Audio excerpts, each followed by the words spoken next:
Okay. So it's recording now. Yeah.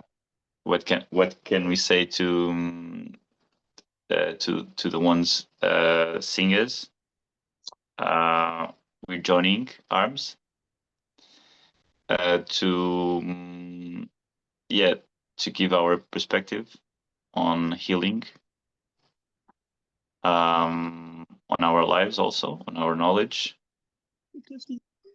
And I think that it's possible for anyone who's thinking on starting a healing journey, that is possible to heal, to really change the body, the emotions, the mind, and the life. And yeah, so Yeah, definitely.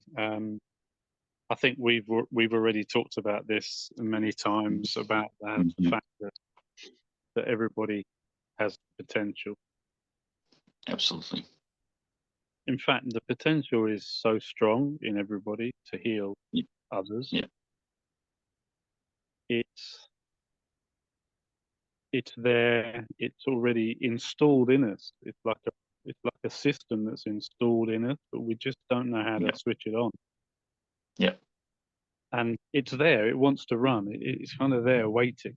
But it's a bit like Qi when you practice Qigong. Yeah. You know, and I'm sure you say this in your classes as well. You don't have to do anything. Just have to stop blocking it. Yeah. You don't have to create the Qi, because if you didn't have it, you wouldn't be alive. Absolutely. So it's your life force, so it's there.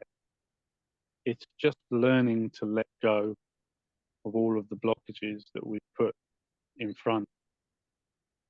And I think the healing and the Qigong, for me, they complement each other very well. Absolutely. But it doesn't have to be that way. You know? But yeah, it's I always have the conversation whenever I do work with people. I always try and make it clear that, like, people like you and me, or whatever sort of people we are. I don't know what you want to call yourself. I mean, I don't like to call myself anything. We are the sort of people that everyone is. Yeah. Yeah, we're all the same. But I try and explain to people that it's not special. It's not something that is, unique to certain people. Everybody has it. I remember one day when I started the healing journey, like really long time ago, I went with my uncle to my grandparents' house, and we drive like 3 hours in a car. And I was, at that time, I was still with a lot of depression, a lot of anxiety. It was very hard for me. And I really like this uncle. I really love him. It's like we are very similar. He's just like 60-year-old guy. We have a lot of fun together. We are like two kids since always. We've played with each other, and I knew what was healing because I had experience, and I was experienced on my own. But still, I was very, very heavy on that day, and suddenly, my uncle, I think we were walking, or we were like on the car, but he just put his hands on here or on here. I don't remember, because it was like, I don't know, 10 years ago, 12 years ago, I don't remember. And a huge amount of energy, warm energy, just passed from his hand to my body, and I felt the blockage that I had just being removed. And I stayed quiet because I knew that if I explained him what he has done, he would freak out. Yeah, but I realized that everyone, even the ones that don't know, do this. Yeah. And it's about compassion, isn't it? Once you have compassion for somebody else, you touched it. or, Yeah. or for the whole planet or Yeah. whatever, Yeah. then it mobilizes that healing ability. Yeah. And we don't need to be touching anybody. We can just do it Yeah. as we do with the remote. Yeah. The remote healing is a very good example of that, isn't it? Yeah. It seems impossible for many people to comprehend until they've experienced it. But yeah, energy travels very, very quickly, and we're all connected. So you can, I mean, the work that we've been doing with the girl in the coma is very, Yeah. very. She's not in the coma anymore. She's rejoining her life and Like, beginning again, isn't she? yeah. And She's that's very, very happy, very stable emotionally. Couldn't be far from what she was. Emotionally a wreck, very low self-esteem. yeah.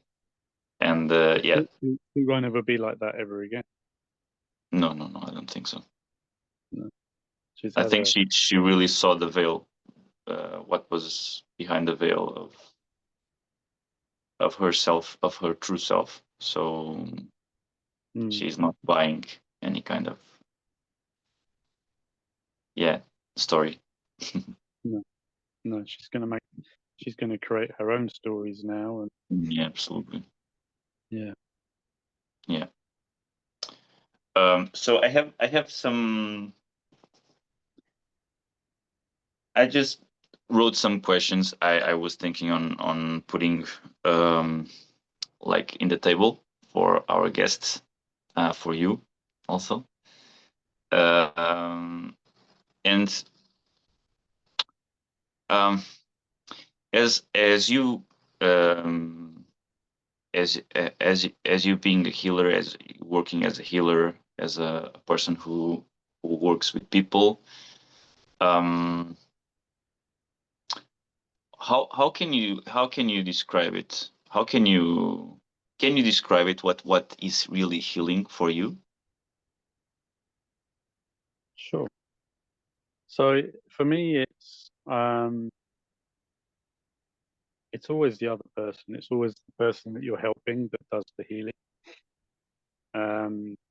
So Yeah. initially, for me, it's about building trust Yeah. with that person.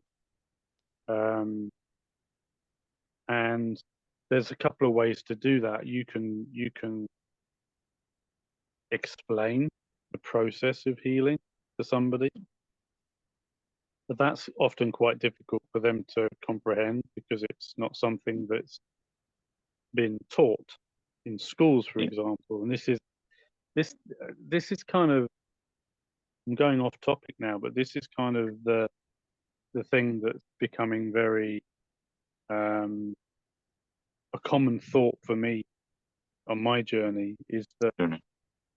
um, things we we allow ourselves to believe and participate in things, ideas which are in the mainstream, Mhm. and that's the tiniest percentage of actually what's going on, what's happening in this universe, what's happening with energy, with the quantum field, or whatever thing you believe, whether it's scientific or whether it's religious or whether it's spiritual, doesn't really matter. There's so much more going on. Yeah. But because we weren't told it's okay to have those conversations, we don't. Mm. So people are allowing themselves to um, believe and constantly um, Fit. repeat, the same thing because we have this desire to be connected to others. it's very scary to talk about something that other people are not going to be comfortable with because it Yeah. isolates us. Yeah. And I know you've felt this before, and I certainly have. You know, I became vegan in my Something. mid-20s, Mm. and I had lots of people laughing at me and thinking it was ridiculous because it was very new back then. So it's things like that. And the healing is one of those opportunities when somebody has, whether it's somebody that has anxiety or blood pressure or a disease or just stress, doesn't matter what it is, Yeah. or blocked and confused and they don't know why they feel a certain way, or somebody that just knows in their gut, in their soul, they know that there's something else and they want to find a way to get to it. The Yeah. healing is kind of a mechanism to take something that's very new, very um, niche, if you like. It's not something that's talked about all the time. It's not popular, for want of a better word. Yeah. And to say, okay, I'm going to trust in this. I'm going to trust in this person, Steve, Pedro, whoever, and I'm going to trust in myself to have the power to heal because I kind of feel that anyway. I think everybody feels they have the power to heal themselves, Yeah. but but, but we rarely do anything with it. Yeah. So when the healing process starts, and especially if somebody notices a change in their body and in their energy, this is not about healing a problem with their kidney or trying to stop them, trying to help them stop smoking or reduce their blood. It's not about that. It's something way, way bigger for me. Because the moment they feel that, they suddenly give themselves permission to invest the same energy into something new, something nobody else is going to understand, something that they may even people may even make fun of them about it and challenge them on it, something that is different. When you give yourself permission to invest energy in that and not just the same stuff all the time that everyone's talking about, that's a huge shift. This is already a shift. Yeah. It's a massive shift. It just opens so many doors. And Yeah. it's like going from shining a torch on a tiny little spot to having all the lights turned on. Yeah. And for me, that's that has a longer term effect than the healing work. Yeah. If I give you an example, so I have a client that has been struggling with cancer for many years, Yeah. and I've worked with her for probably 18 months, 2 years, no, longer, I would say. I'd say it's probably taken 2 years. But I didn't work with her on such a regular basis. It was once every 2 weeks or once every 3 weeks, depending on her. And it wasn't the moments when I was able to make pain go away, which was already quite profound for her to experience and for me, because you know And for you both. it confirms that it's happening. Um, it wasn't those moments, and it wasn't even the moment when she became clear of the cancer. It it was the last call that I had with her where she said, bearing in mind she has it all clear now from the hospital, and she said to me, "No, I want to learn more. Not I want to heal. or not, I want to make sure that the cancer doesn't come back. She said, I want to learn more. And when she said that to me, I knew exactly what she meant. She wants to expand, and she Yeah. wants to notice more of what's going on because she's had a taste of it. Yeah. And that to me is a much bigger thing Yeah. than The person is. healing something specific. It's like the person is saying on the back of his mind, I'm alive and I'm owning this life. Creating it. Yeah, creating it. It's yeah. Yeah. And the joy with it. It's like the expectation, that kid expectation. Look, I want to know more, like, Yeah. and the life is there. So that's the life. That's being alive. That's okay. Let's discover this. Yeah. Yeah. And And it's such a beautiful thing to see that yeah, opening absolutely.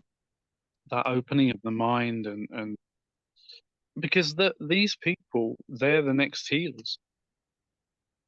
Absolutely. And it's not about us. It's about, you know, it's for me it's not about healing something specific. Obviously that's a nice thing to do and that's what we have to focus on in the moment. But Yeah, it's about giving them the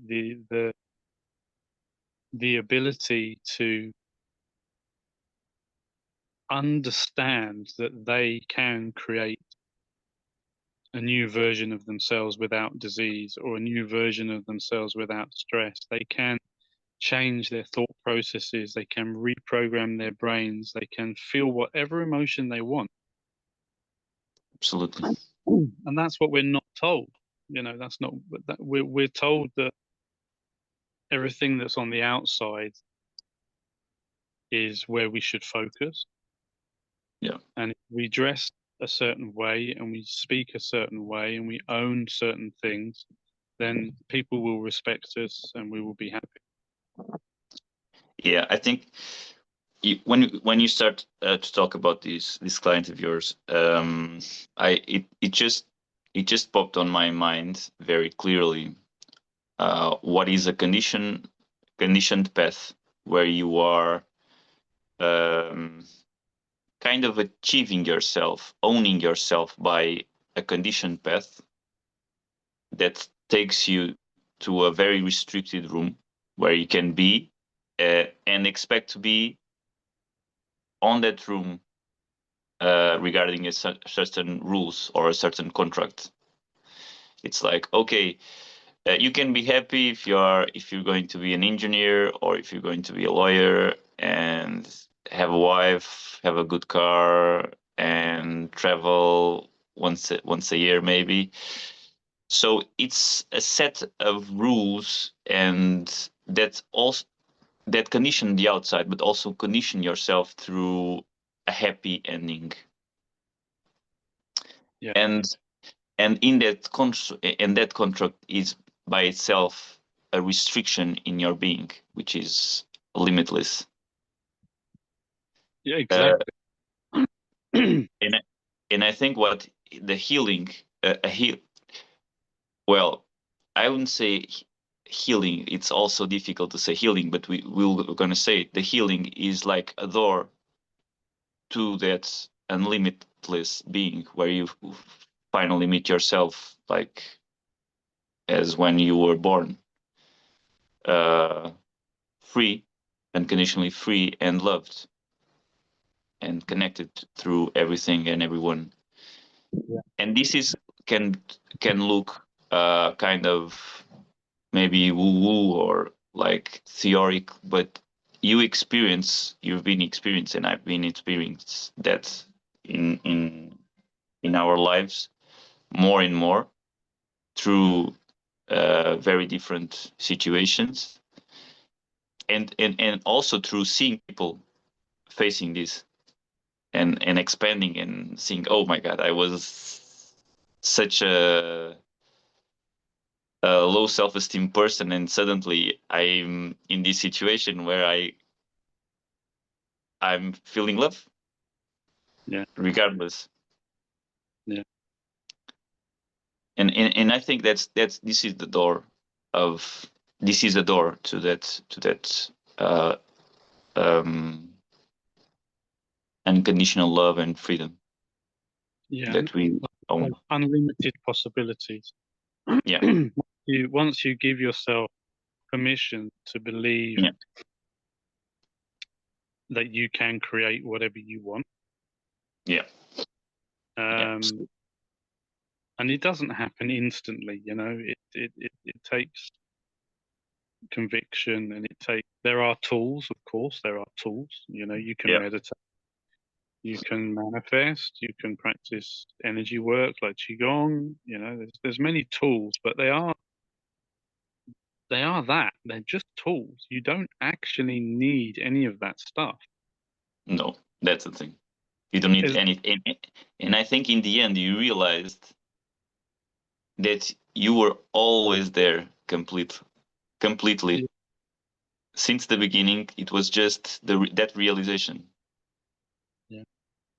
that a tool can be like maybe easier for you to use that tool and just okay. Yeah. I mean, the tools help, of course, because there is a certain amount of sensitivity that we need to Yeah, yeah. The regain. physicality, yeah, Yeah, sensation, because emotion. society, society desensitizes us, and it's incredible how I often say to people, when you lay in bed tonight before you go to sleep, ask yourself how many decisions you made. How many decisions you made today? Just you. And people look at me like, what do you mean? I make all my decisions.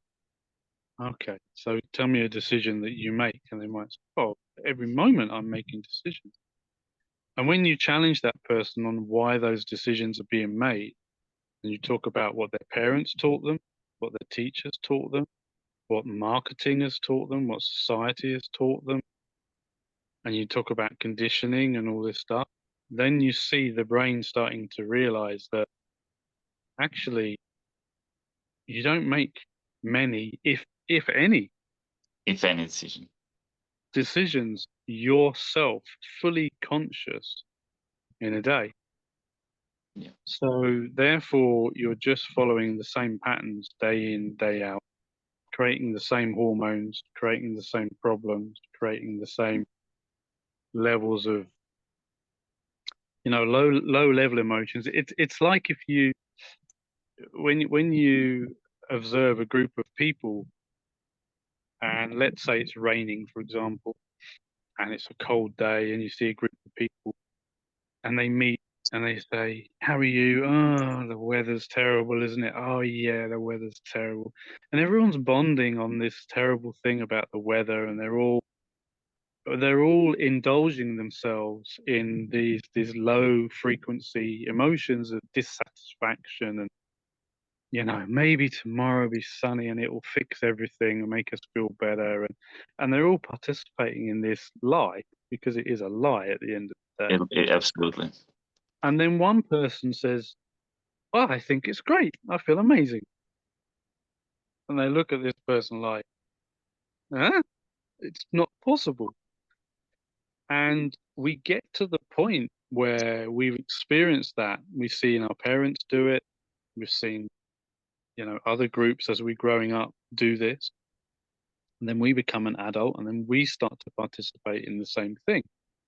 Absolutely. And even if you're having a good day, and even if you feel amazing, you don't say it. You don't express it, because you know that it's going to upset the group and it's going to detach you from the group. It's crazy. Yeah, So it's really important with all of these things, and especially when you're healing yourself, whether you're using a healer to help you, doesn't matter. You're healing yourself. It's really important that we're honest with ourselves. You that's the know, thing. Honesty is really the key to transformation, because it's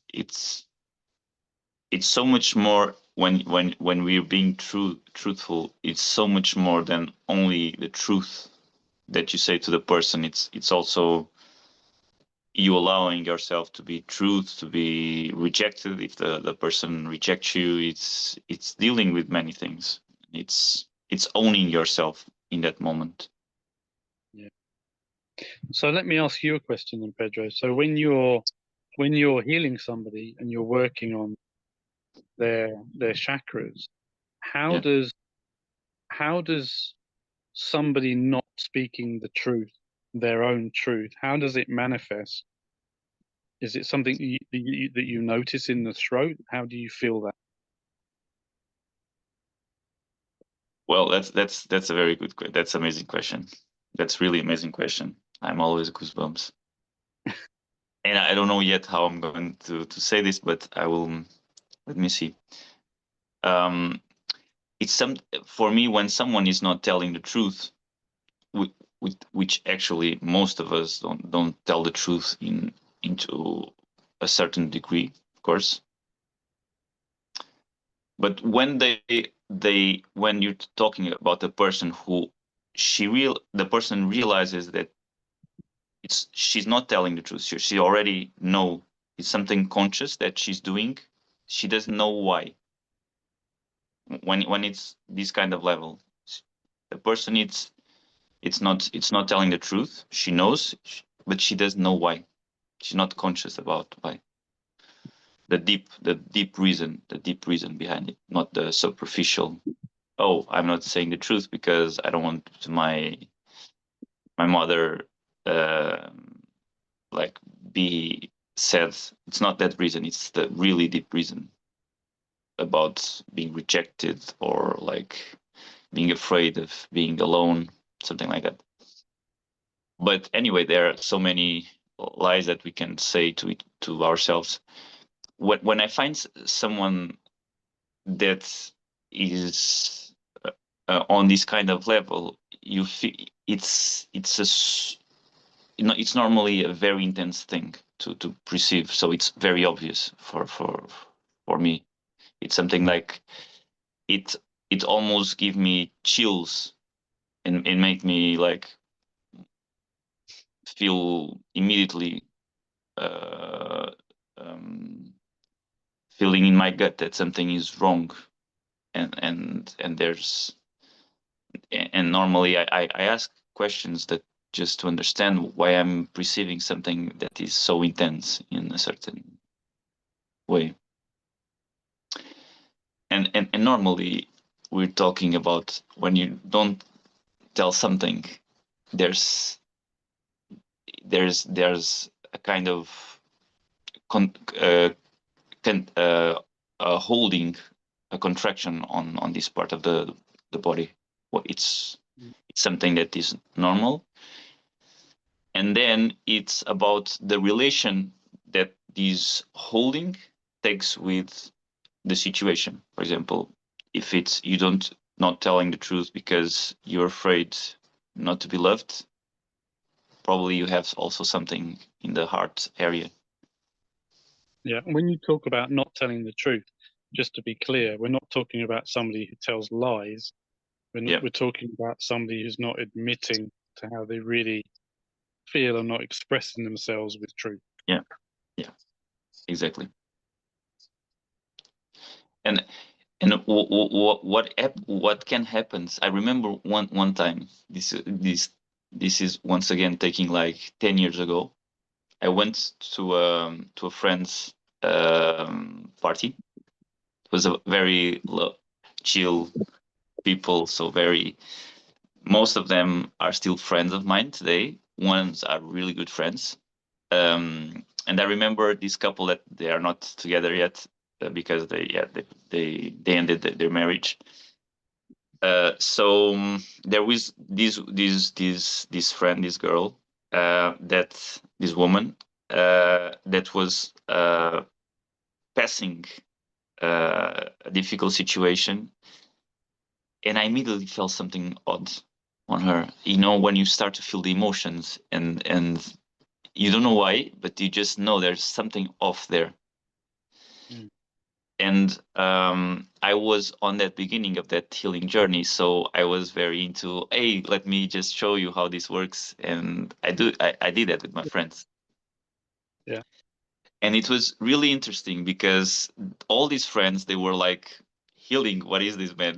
Just, but they were genuinely my friends. So at the same time, they they, they were open, but they had this idea that was kind of bullshit. So anyway, the women were much more open. So they when this girl just decided, okay, let me just see what it is, what and see what you find here.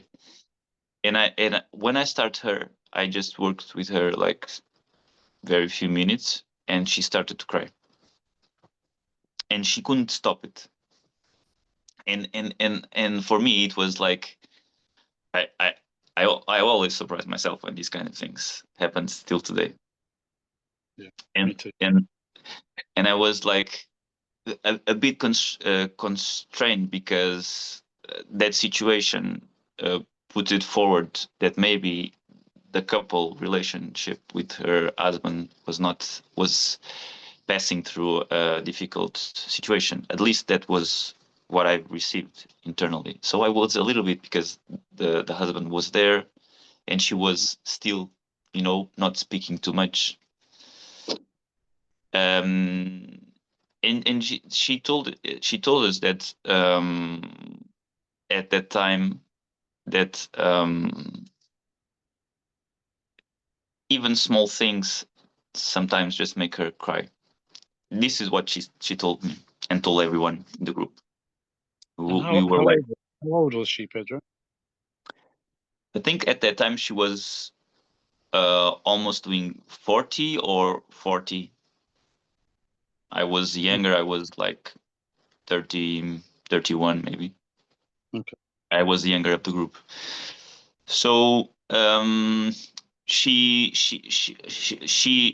this couple ended the relationship, and it really became obvious that she was not saying and speaking her truth. What were annoying, what was being like really intense regarding the relationship to her, and she was holding that situation, and it was after a period of knowing them that become very, yeah, that there was kind of facade in terms of Yeah. And I think that I think that happens a lot yeah, in relationships. yeah, Yeah. No, it's really interesting, isn't it? And it's funny because we often experience tears, yeah, with and tear, even my tear. my understanding of crying has changed on my journey. Yeah, Um, and a couple of times recently, I know you experienced this as well, but it's really interesting. Like when you cry because something's really hurt you, your face tends to change, and it becomes this horrible experience, and it's not, but you can also just sit and suddenly just tears, and you yeah, have a big smile on your face, and and you are in a so loving position, and when that happens, it's so joy. beautiful. Yeah, Yeah, it happened to me yesterday after watching a movie. It was like, and you know what? I was talking to my partner Darlene, hmm, and I said something, and as the words came out of my mouth, they felt so certain, so it was so true, it was so pure. I just cried, yeah, and it was, really unusual. It's a new thing for me. It's happened maybe 3 times, yeah. um, but it's, I don't know, maybe it's just the way the body tells you that you're on the right track, you're in the right place. But it's the most Absolutely. the most beautiful thing, because normally we associate tears with sadness. No, I think it's really a rendition when you just you realize that you're being so truthful and so vulnerable to life and to it's a huge freedom, it's a huge expansion. It's just And vulnerability is a very, very um, underutilized yeah, tool, because we are so afraid. Everybody is so afraid of what everybody else thinks, yeah, and absolutely. with social media amplifying this, Yeah, um, you know, it's really tough.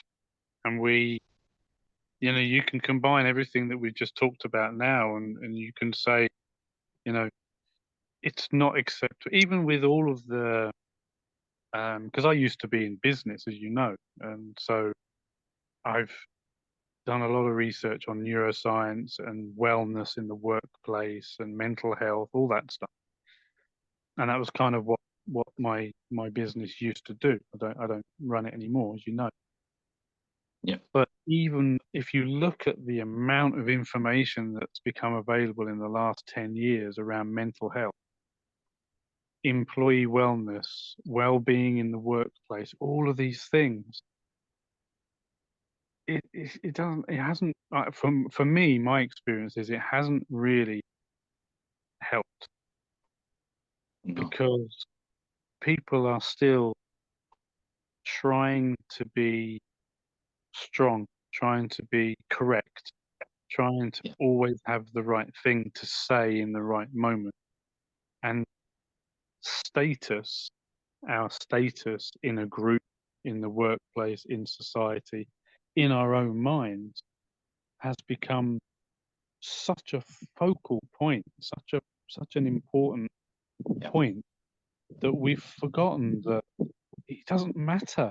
We're all the same, all of us, whether you're a billionaire or whether yeah, you're in debt and you're just struggling every day to put food on the table. We're all the same, and we're all worthy to be here, but we're here to enjoy it and enjoy the journey. And yeah, I I was in that position for many years, spending money on cars and all these things, and it doesn't work. Um, yeah. so Yeah. it's I interesting. I can tell you, I had that I'm remembering. I had two experiences with. One was with a multinational that I just made a Qigong session for 1 hour, like in the pandemic, and it was very interesting when I just opened the room, the Zoom, and there were people from on the other side. I think there were only two people that were open, but still you felt the afraid of like being different from the group, and then the Yeah, rest were completely shouted. It was like they were really compressed into this being. They were not open really to anything. It was like they were yeah, there because they were probably invited and someone told that it was important to appear or something like that. But you felt a lot of heavy emotions, very restricted, very shut down. And I didn't had any opportunity to know them mm, better. But the other yeah, group that I had were workers of the city hall. They were professors. They were teachers, and they as the same. It was like 6 years ago, maybe not maybe not so much, maybe five. They were also very shut down. the tension between them. This one was in. I was there in body with them in a park. They were so like distant from each other. Mm. Um, very low vibration. You felt the many low vibration emotions. Really not open to do that, but they once again they were asked to do that, so they didn't have this idea that they could open and they could be relaxed. So there was a lot of tension there, but it was very interesting. After like the 5 years that since I met them, uh, 2 or 3 of them became my students of regular Qigong classes on the city wall, from the city wall classes, and they really changed. They become opened, Mm. and it's beautiful that I heard from their mouths that they realized how shut they were, how really sad they were, how they really felt disconnected, how hard it was for them to be there. And now they come to the classes and they just melt down. Basically, they just melt down. Any kind of rigid thing that is there in the week, they just melt down and let it go. Yeah, yeah. It's difficult for companies because they're focusing on profit, obviously, Yeah, and the people that are kind of given the task of looking after mental health and well-being and employee engagement is that's the thing. generally the HR department. And the HR department, most of their activity is administration. Yeah, So somebody who works in an HR department has to be quite methodical and yeah, structured, and they're not necessarily the right people to have empathy and to be able to help. I'm sure there are many that are very, very good at their jobs and have that empathy, but yeah, it's it's it's it's very difficult if you're not open yourself and you haven't experienced self-healing, or you don't meditate on a regular basis, or you're not living a more open life. It's very difficult for those individuals to help other people that are suffering. yeah, um, and I'd like to think that companies that really care for their employees would, like you mentioned, they would offer qigong classes, or you know not therapy sessions, but you know massages. Yeah, like open discussions about you know stress. Because I have another client who, very good businessman, very high up. He used to change job every 3 years, and every job was a bigger job and a bigger salary, and according to society and the world that he was living in at that time, he was successful. yeah, And I remember meeting him, and he was a fit guy. He used to do a lot of sport, and I that was kind of the connection that we had, because we were at a business event in the US, yeah, and I was one of the sponsors. My company was sponsoring this event, and we could sell our products. And he was somebody that I really wanted to have a relationship with, because it would be good for my business. yeah, And I could never get hold of this guy. He would never answer his emails or take my calls. And then there he was in the gymnasium at 6:30 in the morning. And I always struggle at these places because I want to go and stand on some grass and breathe fresh air and do my qigong. But I thought I'll go to the gymnasium and I'll do some I did some martial arts stuff, which freaks everybody out because they're all lifting weights and I'm in the corner doing weird stances and stuff. But it doesn't bother me. So anyway, I'm doing that, and this guy was doing some weights. And I thought, okay, this is an opportunity. So I went over and started talking to him, and we had some common interest around combat sports. And I helped him with some of the weights. I was making sure that he could lift the weight. They call it spotting in a gymnasium. The guy that sort of checks that the weight's not too heavy for when you're getting really tired, so you can do more repetitions without ending up with the weight on your chest and being stuck there, you know, or your neck.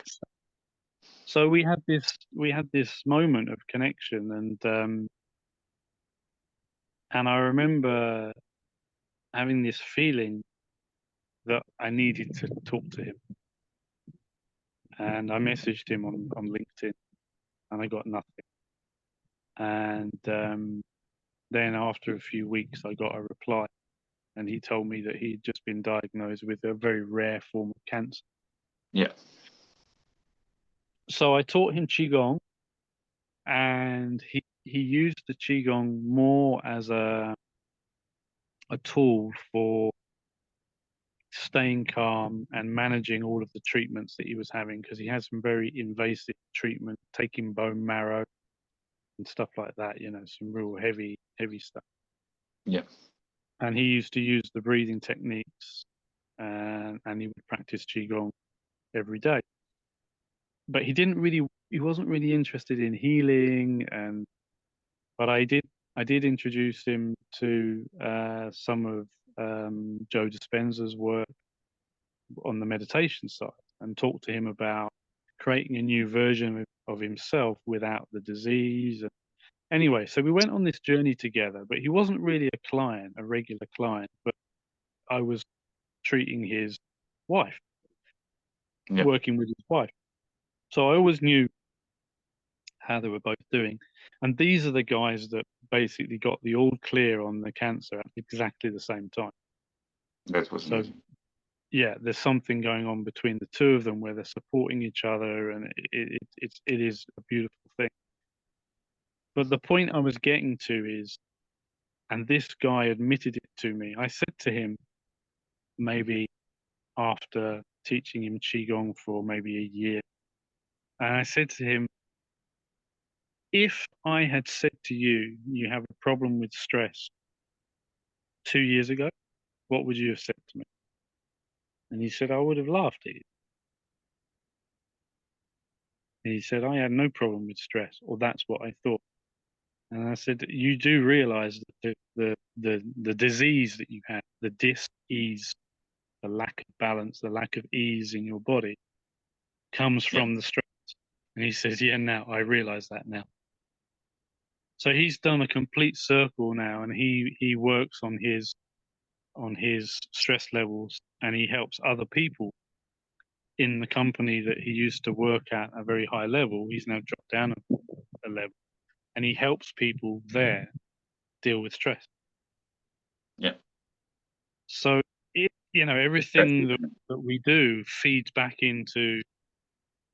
I think that's kind of, I wouldn't say that is a full circle, but that's almost a full circle in terms of, you've passed from a situation and you just transform yourself and you start to feed a new self into the life that you create. Yeah.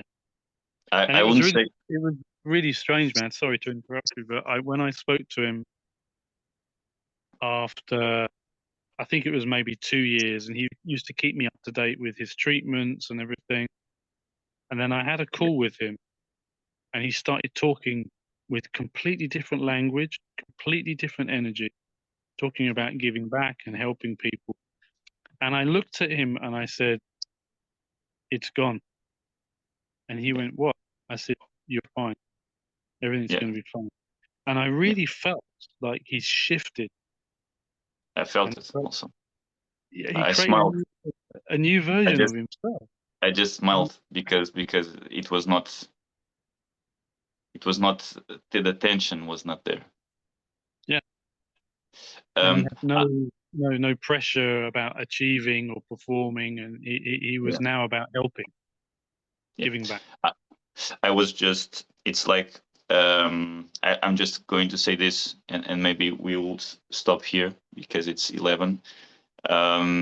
And I want to say this topic because I think it's important for us to expand this topic. That is, how can one create a company or a life project that put people aligned with themselves instead of just creating something that creates resistance and all of the sickness and disease, like you said, in its path. Yeah, it's a good topic. And there's two things that come to my mind. There is, Yeah, but don't say it. That's for okay, next that's for episode. next time. Yeah, okay, good. I will, hopefully I will remember it, because I don't take any notes. I just hear Yeah. with everything is new. Yeah, that's a great question. Yeah, we'll do that next time. So Thank do we you. need to tell the people watching how they subscribe and follow us, or it's just going to be on YouTube, right? Yeah, I think you're going to find these videos on YouTube, Instagram, short videos, and then you'll have a link with the whole thing, that you can read it, and then you can subscribe both our uh, uh, I would Channel. say chat, yeah, the YouTube chat, and follow us and see what, and also comment, say what you've been passing, say things that you want to be commented, and yeah, that's it, pretty Yeah, much. yeah. And we're not trying to teach anybody anything. We're just, Oh, no. we've been having these conversations for over a year now, and Yeah, we just thought it would be interesting to share it with others. share it. Yeah, and of course, this is also an opportunity. If both Steve and I, we work as healers and as Qigong instructors. It's, of course, it's also an opportunity for you guys. If you resonate with anything, you can always send us a message and try a lesson or a healing session. You can do that, but this is what we created here, is a door open from us to you to connect more, to share what we've learned, and if it resonates with you, it's amazing.